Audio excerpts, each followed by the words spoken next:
welcome to my channel. Oh goodness, I just got done taking a shower. I had to do my last treatment. I do it twice now, just in case. I felt like a little bit of itching back there yesterday, so I'm doing my second treatment.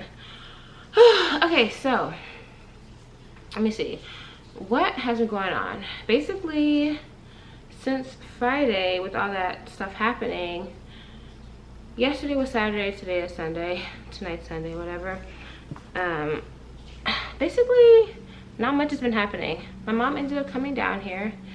My boyfriend wanted her to come down here so I didn't have to be alone, which is great. My mom also has other things that she needs to take care of. This is good timing for her. So I don't have to worry about what I was worrying about. They had the wake and all that today, so I just been talking to him. I mean, we talk all the time anyway, but you know, I just been talking to him a little bit more, and there are some parts where I can't really talk to him. But yeah, this is like a real family thing. It's just, you know, obviously everybody's sad, but mostly everybody's in shock. So I'm putting shea butter on my body. I'm not sure if this is gonna stop stretch marks, and I'm gonna tell you why. So when I was like 19, 20 years old, I started getting stretch marks. Even though I was only like 130 or 40 pounds, I got these crazy red stretch marks on my back, on my sides, and I was skinny. I had like no leg gap or anything. So my stretch marks are purely hereditary. So I already know that I'm gonna get them with this pregnancy no matter what, which is why I'm like, I don't really think that shea butter is gonna work for me. And at the time when I was 19, I bought this shea butter, this real, like whatever yellow shea butter. I tried both the yellow and the white. They were both soft. They did not stop me from getting stretch marks. I knew they were coming in because my sides were itching, and I was like, ooh. So I went out and bought it like literally the same day. Within a week, the stretch marks still came, and I was rubbing it in. I would take a shower, put it on. Then I would put some on before bed and things, and yeah, I still ended up getting them. And I was just like, damn. So I don't know if shea butter is gonna work for me. All I've been doing is like trying to stay hydrated, but stretch marks aren't like a serious worry for me. I'll probably get them lasered off, but anyway, that's just like a little side note.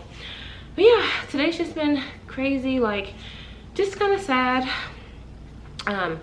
Me and him. Okay, so a couple things that I wanted to talk about yesterday. So like I said, this is my channel, so if you guys don't like what I'm talking about, feel free to unsubscribe. So if you want to like get upset at somebody else's life who does this, you know, you can get upset all you want. I literally was only going to share my journey on Patreon. I wasn't even going to post I was pregnant, but everybody kept saying, you know, oh, what about YouTube? Like, you started on YouTube. I was just always getting comments like that, and people wanting to genuinely share my journey. So that's what I make videos for. Yesterday, I was a little annoyed. Like, I was like, ugh, you know, this is why I always leave. Just because I'm like, this is just, like, what am I doing? Wait a minute. This is a hobby that I pay for. Like, what the? But basically, the second reason why I decided to even share my pregnancy on YouTube is because of what's going on with my baby. So let me explain a little something to you guys. I'm pregnant, and I'm pregnant during the coronavirus. Obviously, I have been pregnant before it was even a thing, but it's been extremely difficult to get a doctor. When I found out I was pregnant, that's when I found out I was pregnant and I started understanding what I needed to do about it, like getting insurance, finding a doctor, hiring a midwife possibly, you know, just kind of understanding things a little bit more. That is when Corona was in full effect. Everything was closed down, either closing down early, everything, even doctor's appointments, unless it was an emergency. Finding out you're pregnant is not considered an emergency to doctors unless you're having a miscarriage or something crazy is happening. But just going in for routine doctor's appointments for months was not a priority. The only thing that I was actually able to do was get a sonogram. And when it's your very first time being pregnant, you're Black, and a pandemic is going on, how do you think that makes you feel? Well, a lot of you guys have never been pregnant first time Black in a pandemic. And it makes you worry. You worry about all these things you see online about Black mortality rate, things happening. And this is even kind of annoying that I'm even explaining this, but then I wasn't. But I thought about this and I'm like, I was gonna explain this in a video anyway, just kind of talking about my pregnancy experience and how it's been. Everybody that I knew that was pregnant has literally either had an extremely like crazy situation, the one person, and then the other couple people, like my mom, she hasn't had a baby in so long and her experience is completely different. My sister, she has teenagers. Like she hasn't had a baby in a while either. And my brother's, both of his kids are in their 20s, and the other brother, like his wife had just like something I had never even heard of.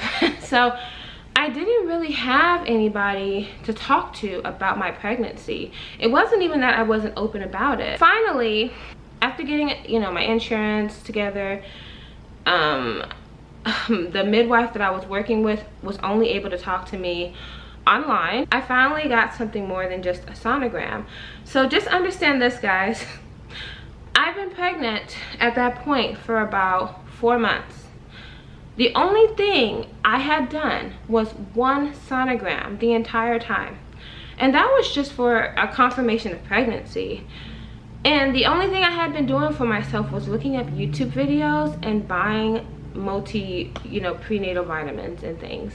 And most people by that time have had at least 3 to 4 prenatal appointments. So the whole time I'm just, you know, trying not to freak out about my pregnancy. I'm asking other social media moms certain things. A lot of them went different routes with their pregnancies. Either they never even went to prenatal appointments, or they were only working with a midwife and they currently couldn't even talk to their midwife. So, well, they could talk to them, but they could just talk to them online. So like I said, month 4 to 5 roll around and I can finally see doctors. I go to a couple checkups and everything's good, everything's fine. We're doing the ultrasounds, you know, they're telling me just to keep my weight where it's at, you know, typical normal things, right? This last time I went to the doctor, we did an ultrasound. The ultrasound literally lasted like an hour because my baby is a girl and girls are typically very shy, which is like normal. Whenever I do an ultrasound, it takes them a long time because she doesn't want to show herself. She doesn't want to show them her little parts or whatever. And I go into the doctor and the doctor tells me, she was like, hey, you know, everything looks good, but you know, one of her little lungs is not developed. And so immediately I start blaming myself. I start, you know, just being like, oh my gosh, you know, just kind of freaking out. You know, that is literally the only stress I have had out of this entire pregnancy. And I wasn't even super stressed out, and I'll tell you guys why in a second, but it has worried me.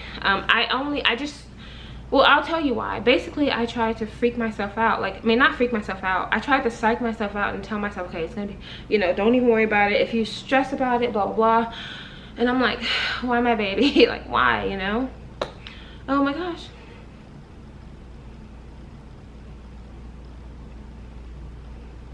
Oh my, I can't even believe this. This is literally the first time I've teared up at all about this.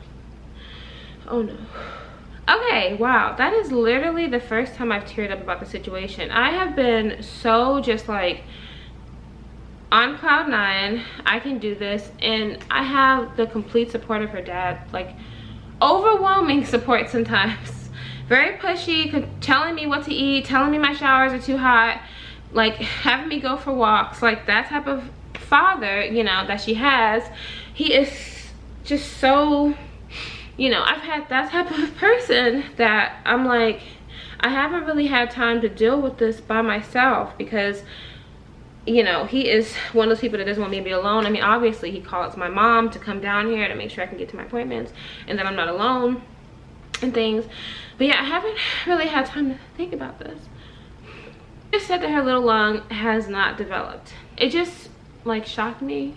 Came out of nowhere and whatever. So she told me, don't worry, don't worry. And I get very nervous about that too, because I don't like when doctors try to like downplay things, and I don't know if she was, okay? She could literally be saying don't worry and be right, and she said it so casually. She was just like, oh, it's just that her little like one of her lungs is not developing like the other. And I'm just like, okay, you know, whatever. Okay, so I started asking her question. I'm like, what about this, what about this, what about that? You know, they found little fibroids. She's like, the fibroids are, it's okay, these are so tiny. And I'm like, what the heck, you know? I'm like, why are you not freaking out? So I leave the doctor's appointment. She tells me, hey, you know, we're just gonna schedule you for a ultrasound specialist. So they have people who do ultrasounds, and then they have like high risk people who do ultrasounds. She said, we're just gonna do one. And then she asked me if I wanted to do my glucose test today. I had already eaten. They didn't even tell me I was coming in for my glucose test. So she told me I was gonna have to wait 2 to 3 more hours, because you need like an hour and a half to sit down and let it digest. And then you need an hour to sit down after you drink it. And then I was gonna have like 30 more minutes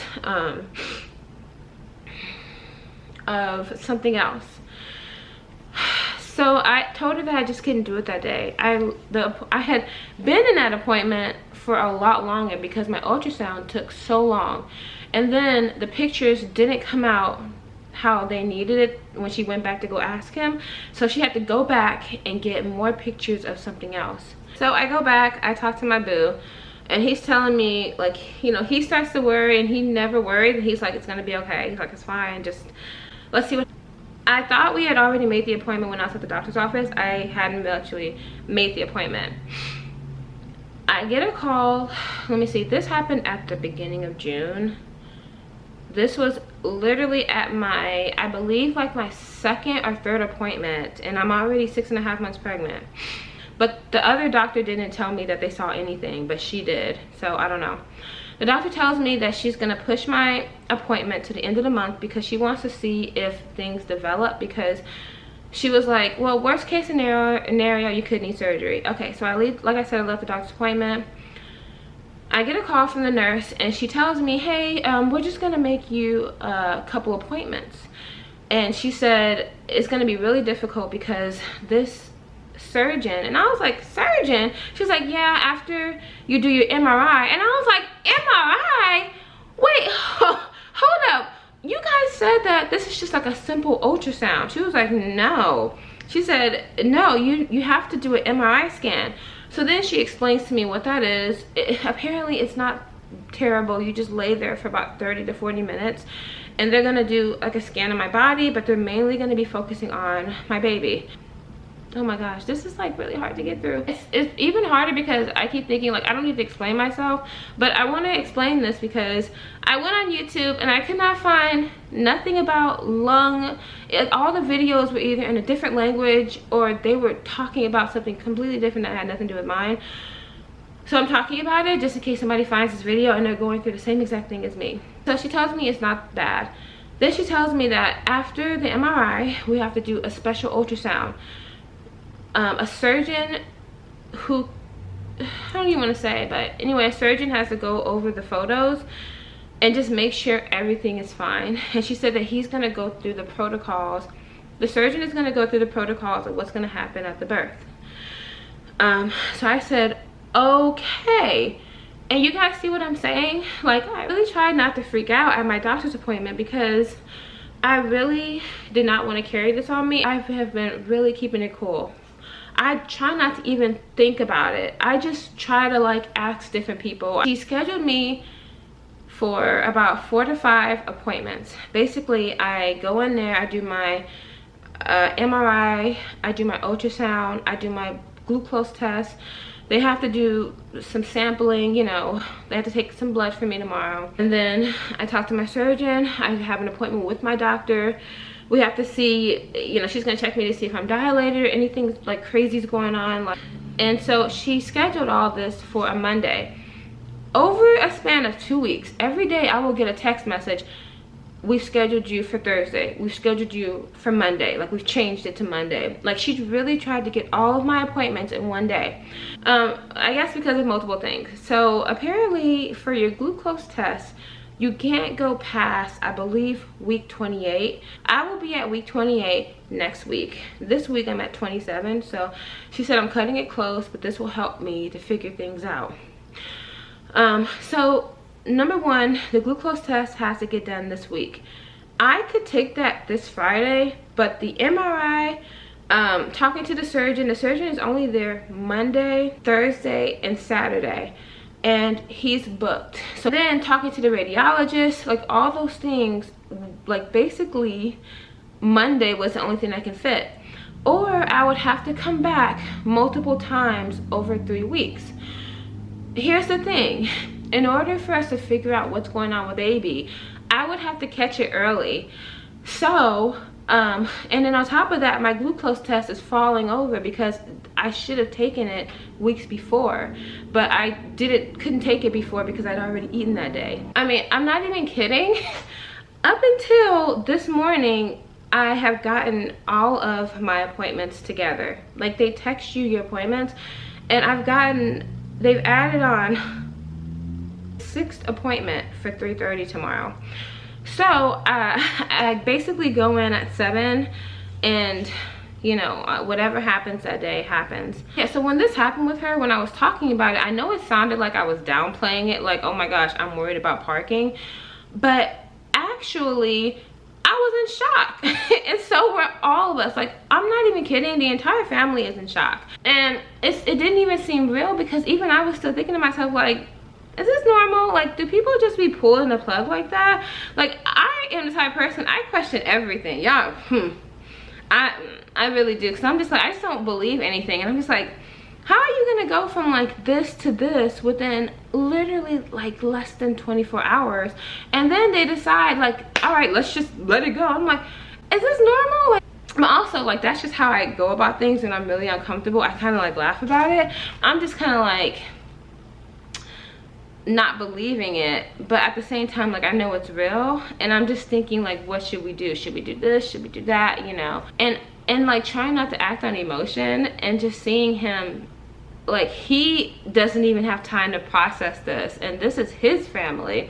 Like, he's just like, okay, he's like, should I leave tonight? Should I leave tomorrow? Like, should I do this? Should I do that? Like, we were both scrambling. Like, I had packed my bags, and then we were like, we both, in the midst of packing, we were like, wait a minute, what are we doing? Like, you know, it was like, he's gonna go. It was like literally just like that, you know. But whatever. It's just crazy when you're in the moment of everything, and it's just like, you're just like, what should we do, this, should we do that? I don't know. I even called them and I talked to my boyfriend. At the end of the day, what's more important, me being there or him? Obviously, it would be more important and more impactful if he was there. It's his family, and whether I'm there or not, it doesn't make a difference. The only difference it would make is for him, and it's not even about me. So yeah, rest in peace, girl. I've already sent my condolences, and I don't need to be sad or send, you know, show you guys how I'm feeling just to make you feel better about whatever is happening in my life. It doesn't work like that. And it's weird, like, even saying that felt weird, because it's like, I don't need to say online my condolences. It's just, ugh, this whole online thing is strange. I just don't like feeling unnatural in my own little habitat, and I have a huge problem with that, like being out of my element when I'm in my element, because it's like, this is my element, and now I feel like I have to say things that, you know. But you know how it is, if you don't show it there, you don't show it there. So me and my boyfriend, we made the decision together that I don't need to go down there. He's just gonna go down there and handle things. I didn't feel the need to explain to you guys everything yesterday, because it's fucking common sense. I told you that I have multiple appointments for my baby on that day, and I mean, if it was just a simple doctor's appointment, of course I would go. Why wouldn't I? Obviously, it's got to be something else going on for me to say, you know what, it's more important for me to stay home. Like, it's not a big deal. Did I feel like driving 7 hours in the middle of the night? Of course not. But I've done it before for him. Did I feel like staying at his parents'? Of course not. But I've done it for him multiple times, and you know what, he has a big ass family, and we'll probably have to keep on doing it. When somebody is sick, we drive down there. When something's going on, we drive down there to go see his family. So you guys have no idea what you're even talking about. This is the first time that I've had to care for somebody else, and I have to care for somebody else. So who's gonna come first? Who's more important? I just can't. And what if something would, God forbid, what if I said, you know what, I'm gonna wait another 3 weeks, because that was when my next appointment, that's the next time that we could do this again. She told me, she said we can either do, you know, 1 appointment or 2 appointments like per week, and she said it could progress, but you know, that's what we can do. We can try to do this and fit you in, or you can be on call. So I was like, so he left, and I was like, you know what, maybe I can just meet him. Like, maybe I can go meet him. I can go down there for a couple days, and then I can come back on Monday or something. And then I thought about it, and I was like, no, I'm not gonna stress myself out with a 6-hour drive, another 6-hour drive back, seeing all these depressed, sad people, and that just messes with my mental health, and that just is what it is. I really don't care if you guys call me selfish, you call me a narcissist. I do not care, because guess what? It's not your child and it's not your life. I really don't care. And second of all, you guys were saying that like the person who died was the one who had the baby. The person who died was in her 50s. She was not pregnant. I was just explaining to you that so much had happened in 24 hours. His nephew had a baby, then his sister-in-law passed away like within hours. And it was just all a huge shock to us. But somehow, as usual in the YouTube world, things get misconstrued. And somehow you guys thought that his 50-year-old sister-in-law was having a baby, even though I even said that it was his nephew who had the baby, and I even said a few hours later his sister-in-law. Like, somehow you guys still thought that the one who gave birth passed away, and that's why a lot of you were upset. And I'm like, you guys aren't even mad at the right thing. No, it's another person. I haven't even met his nephew, and I haven't even met his nephew's wife either. And I met his sister-in-law once, like months ago, but she was still cool. And I know I seemed nonchalant about it, but it was just like, I was just in shock. I just thought that was funny. When I started seeing comments of people saying, what about the baby? I was like, what? The baby's fine. Like, I never even, I'm always confused by the comments, because people just get mad and they don't even explain why. They're just like, you're this and you're that. And I'm like, bitch, I just have to laugh, because it's like, social media is so crazy. Like, you have a hobby, right? It's just social media. People get extremely wrapped up. You're not even hurting anybody. And then on top of that, people don't want you to respond. They came on your platform and was talking shit, and then they don't want you to respond. Like, if somebody's talking shit on your Facebook or your Instagram, I can guarantee you're gonna say some shit back. But because I am doing a hobby online, I am not allowed to respond back to you. You can get the fuck out of here. I get that. It's the truth. Like, you're crying about a person's hobby, and you think that I owe you something because you've watched me for 5 years. Like, that is craziness. When I was looking at the comments of some people, they were like, I've watched you, and I'm like, I don't care if you just started watching me last night. I don't care if we grew up together. Get the fuck off my page. And even like the comments about being stressed, like I said, guys, I was in shock. Like, there was nothing stressful about that day. I was going Father's Day shopping for my man, just trying to get my apartment together. My mom was on her way coming, like little things like that. And I was just trying to figure out if, you know, if I could reschedule my appointment. Listen, guys, when you have a baby, or if you want to do that with your baby, you know your baby has potential issues, and you're like, you know what, fuck everything. I'm going to this funeral of this person that I met once, and forget all about her health. If that's what you want to do, go ahead. But I'm gonna call you selfish, because being a black woman, and yes, I'm gonna say a black woman, and our health is not taken seriously. And even the fact that I had an ultrasound 2 days apart from each other from 2 different doctors. One doctor caught it like very easily. The other doctor, I did my ultrasound, she has been a doctor for 10 years, took a look at it and said, looks good. She sent me on my way. Asked me if I had any questions, any cramping or nothing. Sent me on my way. Another doctor who I felt like, the second doctor who The second doctor, I gotta rinse this out soon, who I personally felt like has horrible bedside manner, she's the one who caught the lung development slowing down. So like I said, I don't want to take any chances. I've barely been leaving the house. I've been mostly cooking, like I would have to say 80 to 90% of all my meals. I've been doing my little walks. I mean, nothing crazy. I have literally been trying to have a self-care life. So the only type of stress is literally just coming back to social media, and it's worth it in this portion because there is literally, I know for a fact that there are other women who are going through the same thing I'm going through, but nobody's going to talk about it. Just like nobody talks about anything that women are going through, even though everybody goes through a lot of these things. I could literally not even worry about this because I could probably watch a video on somebody else who's going through the same thing and I would never know. Yeah, and you guys are talking about self-care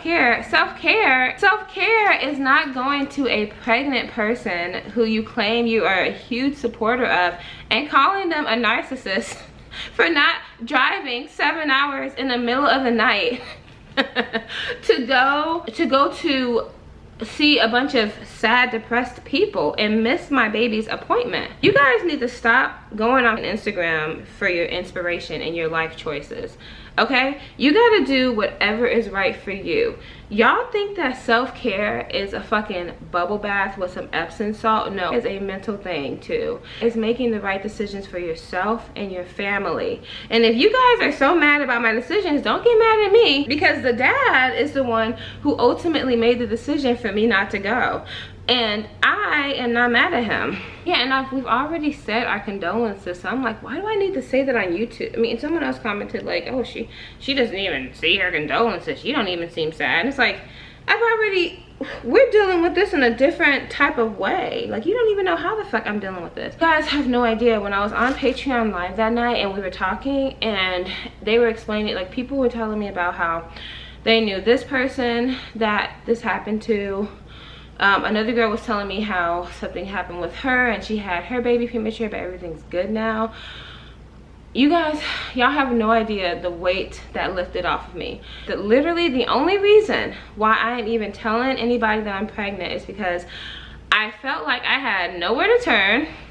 I had no one to ask about. I literally had it in my plan that I wasn't going to tell anybody I was pregnant until my baby was like 3 months. And then I would make the decision on whether I wanted to even come on social media or not. I was literally just going to like keep it on Patreon, but we know people on there would just, you know, tell anyway, but I didn't really care. I did not want to come on there, but this whole situation I feel like freaked me out because I'm like, what if what I'm going through somebody else could help me with? My family members clearly can't help me, have never been through this, but that's why you use your platform. You do everything you possibly can for your baby. And I know that sounds crazy, but that was basically what I was building up to, was this video.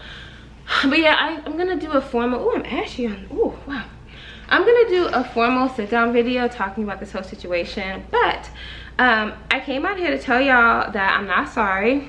But other than that, I mean, I love the other people. Like, people were commenting saying that it wasn't selfish, that they would do the same thing. And here's the thing, guys, I don't even need you to agree with me. That's not something that I care about, because you're gonna do whatever you need to do, right, for yourself and your family, so you don't need people to agree with you. I just thought it was atrocious. Like, I have never in my life like, I have never in my life commented things like that on a pregnant person's YouTube, Instagram, nothing. Because I mean, the only time that people really piss me off is when they're racist. That is like the only thing that can make me call you a name and you're pregnant. But like, people's life decisions that don't affect me and it's not hurting nobody, that, like, is it just me, or is it just me, or does it not fucking matter? Like, I really don't care. I'm like, I mean, like, what's the point of watching somebody when you genuinely don't like them? But whatever. So anyway, I'm gonna keep posting. I don't really care. Please, everybody, wish me good luck, guys. Wish me good luck to have a healthy baby. And like I said, I just want to thank the other people who were like you know, not even necessarily agreeing with me on things, but just kind of explaining too how it is with their pregnancy. Like, there are other women. That's him. Oh, he's asking me if I'm asleep. Okay, I gotta go because we talk like at night before I go to bed. He talks to the baby. It is so funny. But yeah, like when I was seeing you guys comment talking about how your spouse, like, I'm not married, but like you guys' spouses cannot be in there with you in the room, and how even at my appointments, my doctor has asked me, you know, she was like, hey, have you thought about who you want to be in the waiting room with, because you can't have your family, you can only have one person because of COVID. She said they're probably not gonna lift it by September. And I'm just like, ain't this a bitch? I mean, literally, this is like the craziest time to be pregnant, and this is my first through pregnancy, and it's now. Anyway, like I said, y'all, with all this going on, your girl's not taking no chances. And I just want to thank you all for supporting me and commenting about this type of stuff. Like, y'all are pregnant too, going through the same crap, and all of you are in like different states, so it's not just like a Texas thing. I was like, is this like a Texas thing? But no, this girl was from New York, another one was from Atlanta, another one's living in LA, another one's in the Midwest, so I don't feel bad. I love you guys so much, and I'll talk to you tomorrow. Bye guys. Thank you. Well wishes. Fingers crossed.